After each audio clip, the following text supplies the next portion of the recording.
आज मस्त post workout meal बनवूया, ते पण एकदम सोप्या पद्धतीने।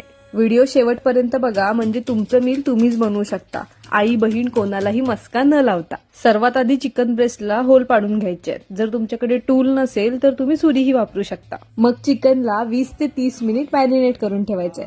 ओव्हरनाईट मॅरिनेशन केलं तर अजून छान। आता पॅनला बटर लावून चिकन ब्रेस्ट दोन्ही साईडनी शिजवून घ्यायची। झाकण लावून शिजवा, म्हणजे चिटकणार नाही। आणि जर एअर फ्रायर असेल तर मग बटरची गरजच नाही। आता गार्लिक योगर्ट जर तुम्हाला आवडत असेल तर बनवा, नाहीतर ऑप्शनल आहे। बटरमध्ये बारीक कापलेली लसूण गरम करून घ्यायची आणि मग दह्यामध्ये टाकून त्याच्यामध्ये चिली फ्लेक्स आणि थोडंसं मीठ टाकून छान हलवून घ्यायचं। फक्त दही पाणी काढलेलं पाहिजे। आता चिकन पण छान शिजलेलं आहे, याला ओव्हरकुक करायचं नाही। आता याच पॅनमध्ये मी काही बॉइल्ड व्हेजीस टाकून त्यांना थोडा वेळ परतून घेणार आहे। झालं सगळं, एवढं सिंपल होतं। आता चिकन ब्रेस्ट, घरीच बनवलेला भात, गार्लिक योगर्ट, त्यावर बॉइल्ड व्हेजीज आणि एक अंड टाकून आपलं मील तयार आहे। एन्जॉय करा।